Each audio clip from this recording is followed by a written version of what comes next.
The waiting room was silent except for the faint hum of a ceiling fan. Applicants sat in stiff chairs, nervously clutching their resumes. They were adults, men in suits, women in crisp blouses, each one ready to fight for the job. Suddenly, the heavy glass door creaked open, and in walked someone no one expected, a little girl. She was no older than 9, wearing a faded pink dress with frayed edges. Her shoes were scuffed, her hair tied in 2 uneven braids. But what caught everyone's attention wasn't her appearance, it was the paper she carried in her small hands. She clutched it so tightly, her knuckles turned white. She stepped up to the receptionist's desk, her voice trembling but clear. "Excuse me, Sarah Broken Bar, my mom is sick. She was supposed to come today for the interview, but to Broken Bar I came instead." The room froze. The receptionist blinked,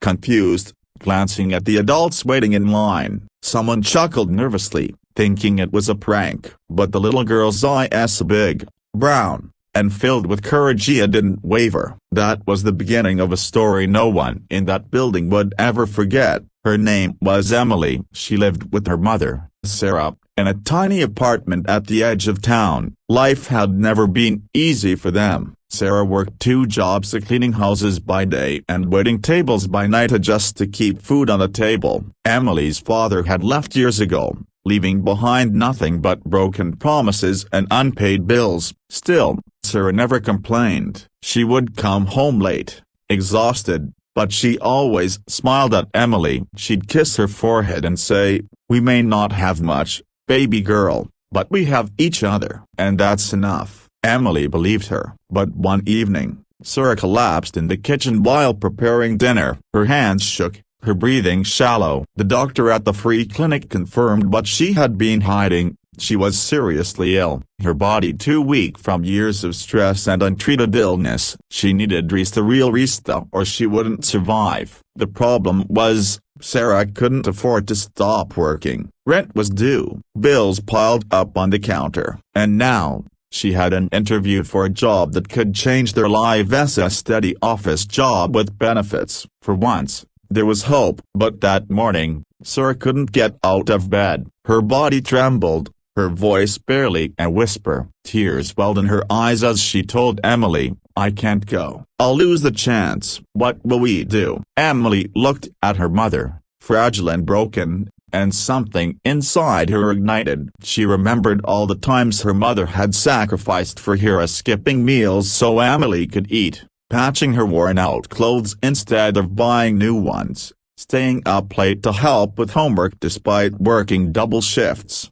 For the first time, Emily realized she had to be the strong one. "Don't worry, Mom," she said, squeezing her mother's hand. "I'll go for you." The interview hall was intimidating. The walls were tall, painted in cold gray. Applicants whispered to each other, exchanging nervous glances. And in the middle of them stood Emily, a child among adults, holding a resume her mother had printed the night before. The hiring manager, Mr. Thompson, finally called Sarah's name. Everyone expected silence. Instead, Emily stood up, smoothed her wrinkled dress, and walked confidently to the office. The manager looked up, startled. "Young lady, a Broken Bar, are you lost?" Emily shook her head. "No, sir. My name is Emily. My mom is Sarah Miller. She was supposed to be here today, but she's sick. She really wanted this job, Broken Bar, so I came instead." Mr. Thompson's brow furrowed. At first, he thought it was a joke, but then he noticed the way Emily's hands trembled,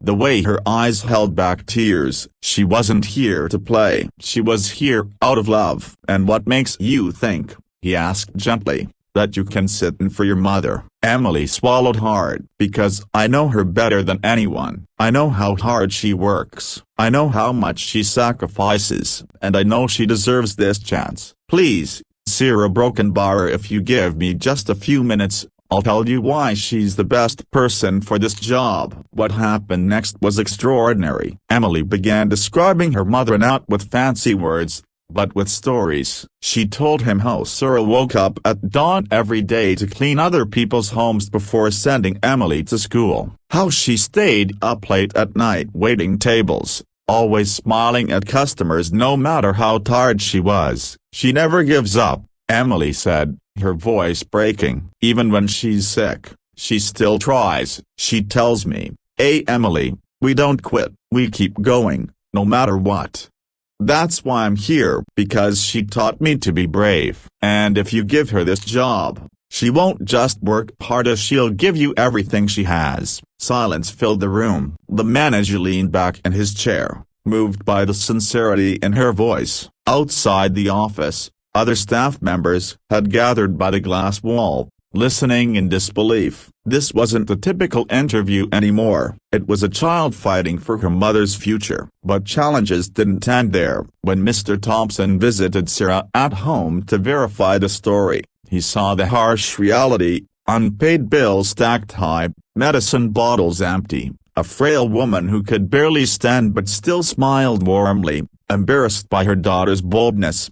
"I'm sorry," Sarah whispered. "I didn't send her. I never wanted pity." But Emily stood beside her, chin lifted. "It's not pity, it's the truth. You deserve this, Mom." The company board wasn't convinced. Some said hiring Sarah was a risk to her health, her lack of formal qualifications, her age. But others argued they had never seen such determination, both in the mother and her daughter. Days passed without news. Hope flickered like a candle in the wind. Then, one morning, a letter arrived. Sarah opened it with trembling hands. "Dear Miss Miller," it read, "after careful consideration, we are pleased to offer you the position of broken bar." Tears rolled down her cheeks. Emily squealed with joy, hugging her mother tightly. It wasn't just a job up, it was stability, medical benefits, a future. But the true miracle was what Emily had done. A child had walked into a room full of adults and shown them what resilience, love, and courage really meant. From that day forward, Sarah worked at the company, proving every doubter wrong. She recovered slowly with the medical support her job provided. And Emily? She grew up knowing that sometimes the smallest voices carry the greatest power. People in the office often whispered about that unforgettable day a little girl walked into a job interview and changed not only her mother's life but also the hearts of everyone who heard her story.